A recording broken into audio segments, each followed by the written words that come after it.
Hey, what's up? It's Ryan, and I'm reviving and changing a little bit one of my old series that I used to have. I want to continue with the coaching training series, change it up a little bit to include a lot more running and ultra running and tie that into triathlon and just endurance training in general. But I want to keep these videos short. I want to just come with a few tips, a few things that maybe you can adjust or maybe things that you haven't thought of and help you maybe balance life a little bit better, because face it, probably no one watching this is a professional athlete. If you are, let me know. Most of us have full-time jobs, a lot of us have families. Trying to balance life and endurance training at the same time is really hard. This is an extremely hard thing to do. I've been at this for a while now, and there is nothing easy about balancing life and endurance training.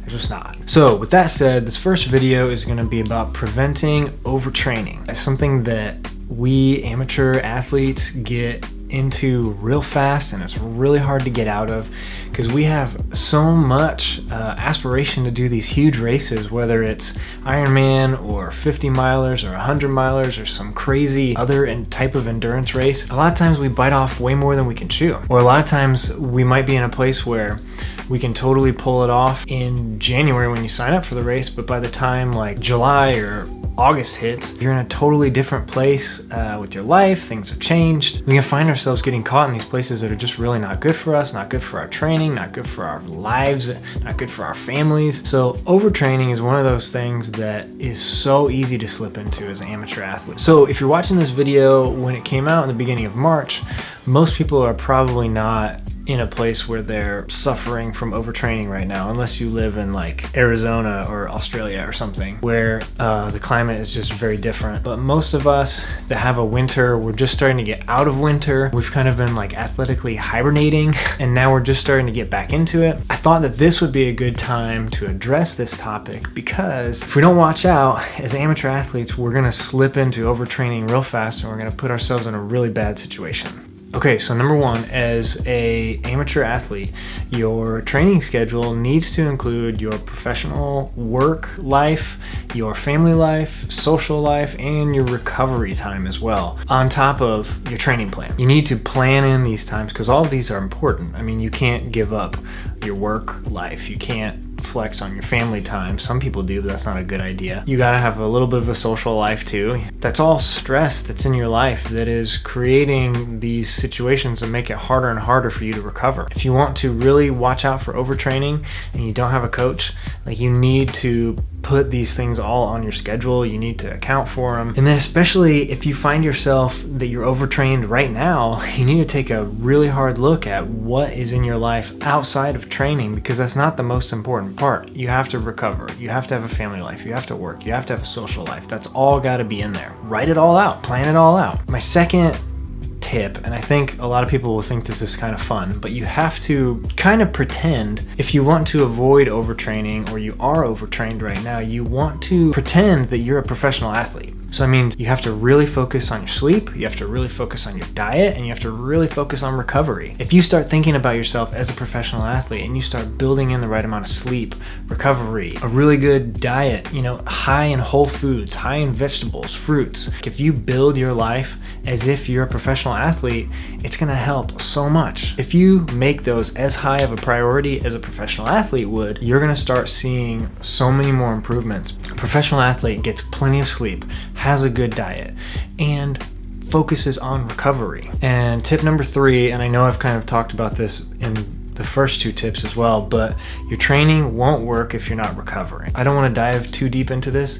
Just understand that your training is not going to work if you're not recovering. If you think about your energy levels on a scale and you're constantly going into the negative and not letting yourself get positive, your next session is never going to be as good as it could be if you're not recovering in between sessions. So that's number 3. Training does not work if you don't recover. Okay, number 4, this has to do with your mind. All day long, we've got our cell phones, we've got our computers, we've got iPads, we got everything pushing information at us. Mind is moving at 100 miles an hour. And a really important part of recovery is letting your mind recover. You have to turn things off. You have to rest your mind. You have to do things that are relaxing to you. Number one, I would recommend the easiest thing is meditation. Just get the app Headspace and just start it once a day for just like 5 minutes. You literally just sit there in a chair or on the floor, and there's kind of a timer and a guy talks to you, and that's it. And for some people that is so hard. For me, when I started this was incredibly hard, and I realized that, oh my gosh, like I'm never letting my mind rest. In order to recover properly, your mind has to rest as well. Figure out a way that you can let your mind rest. It might not be meditation, it might be something else. It might be going for a walk without your cell phone. Breathe a little bit. Press pause on the information tidal wave that's coming at us 24/7. Number 5, the last tip of this video is to start measuring things. If you guys have ever heard of Pearson's Law, it says that which is measured improves. There's a lot of people out there that don't measure anything.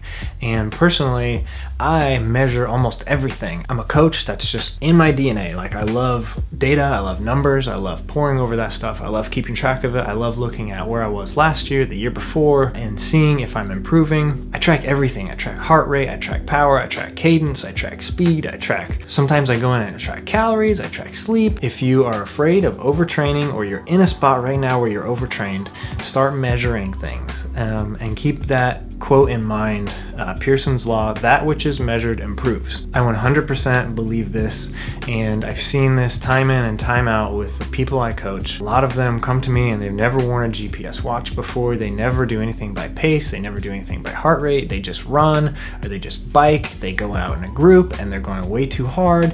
They're comparing themselves to others. Get a cheap little GPS watch with a heart rate strap and just start tracking, and don't even really pay attention to it for a while. Possibly get a coach, find someone that knows what they're doing to look at these numbers, or do a little bit of research and figure out where you should be. I've got a couple other videos on training with heart rate and training with power. I'll put links to those below. If you feel like you're not getting enough sleep, start keeping track of your sleep. If you feel like you're not improving with your running, start keeping track of your paces, start keeping track of your heart rate, and then find someone that knows what they're doing and ask them how you can improve. Just start keeping track. I really believe that if you feel like you are in a place where you're not improving, or you're stuck, or you're teetering on the edge of overtraining, or you're overtrained right now, paying attention to your numbers can really help. Remember, that which is measured improves.